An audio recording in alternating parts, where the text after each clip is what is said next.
बिस्मिल्लाहिर्रहमानिर्रहीम। आज का हमारा जो टॉपिक है जी ये है प्रॉब्लम नंबर 7।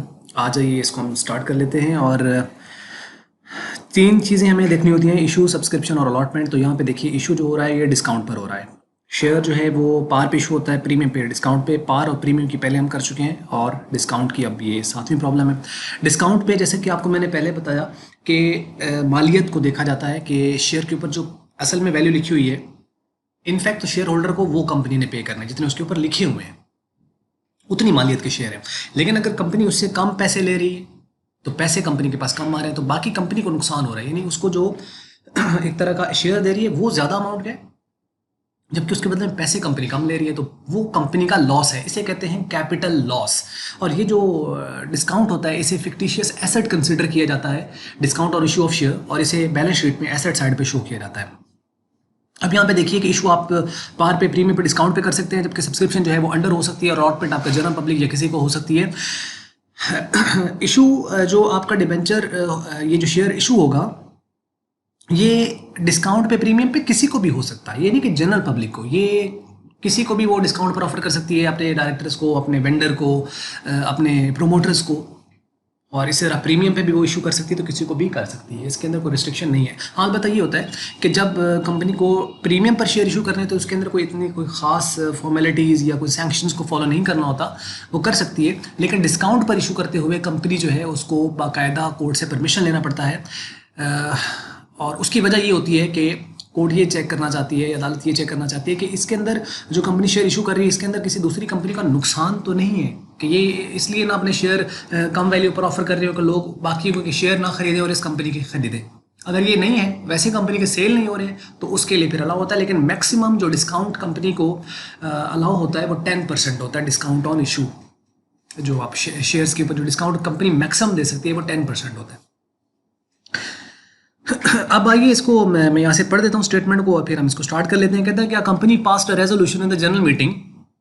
जनरल मीटिंग में वही रेजोल्यूशन, जैसे मैं बता रहा हूँ कि रेजोल्यूशन पास की है जनरल मीटिंग के अंदर, और to issue 20,000 shares of ₹10 each at discount of ₹1। ये वो परसेंटेज में भी दे सकता है यहाँ पे, और अमाउंट में भी दे सकता है। तो यहाँ पे उसने अमाउंट निकाल के दे दिए कि ₹1 डिस्काउंट है, तो 10 उसकी पार वैल्यू है, तो इसका मतलब 1 उसमें से माइनस कर दें तो ₹9 के हिसाब से कंपनी के पास पैसा जो आया वो ₹9 के हिसाब से आया, जबकि कंपनी ने जो शेयर्स दिए हैं वो ₹10 के हिसाब से दिए हैं। Applications were received for the 15,000 shares. Shares were allotted. Shares जो है एप्लीकेशंस रिसीव हुई 15,000 की, 20,000 शेयर इशू किए थे और एप्लीकेशन कम आई है, यानी अंडर सब्सक्रिप्शन केस है। Shares were allotted, make the necessary entries in the prepare the balance sheet. Simple, आपके पास जो पब्लिक है 2 ही एंट्रीज होनी है, एक एप्लीकेशन की और एक उसके शेयर्स की। लेकिन डिस्काउंट डेबिट हो जाएगा और share capital account is always credited with the par value, क्योंकि मालियत पे उसने क्रेडिट होना जितनी मालियत उसके ऊपर लिखी हुई है शेयर्स के ऊपर। डेट इनके साथ है नहीं तो आप इसको स्किप कर देंगे, यहाँ पे डैश लगा दीजिए और उसके बाद डिटेल्स के अंदर एंट्री हम पास करेंगे। बैंक अकाउंट डेबिट हो जाएगा और शेयर एप्लीकेशन अकाउंट क्रेडिट होगा जितने पैसे आ रहे हैं। तो 15,000 के हिसाब से आ रहे हैं, लेकिन ₹9 के हिसाब से कंपनी को पैसे आए हैं, तो 9 से मल्टीप्लाई करेंगे, 1,35,000, 1,35,000।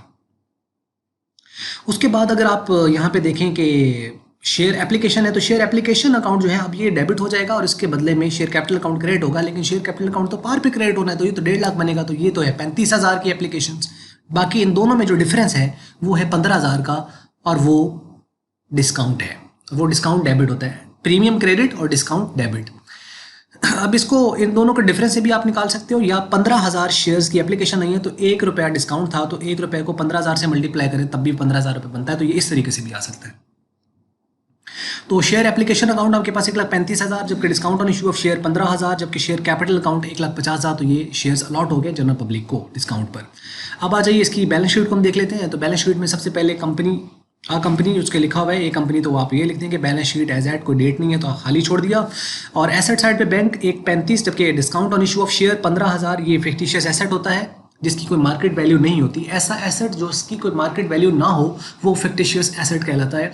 तो ये एसेट कंसिडर किया जाता है, इनफैक्ट तो ये नहीं है, तो इसलिए इसको यहाँ पे एसेट साइड पे लिखते हैं। इसके ऊपर ये क्यों लिखते हैं, इसके ऊपर पहले मैं डिटेल में वीडियो बना के थ्योरी में मैं समझा चुका हूँ इस चीज़ को। अगर हम नहीं देखे तो उसको जरूर देख लीजिएगा, वहाँ से क्लियर हो जाएगा कि फिक्टिशियस एसेट क्या होते हैं और इसको इधर रिकॉर्ड एसेट साइड पे क्यों किया जाता है।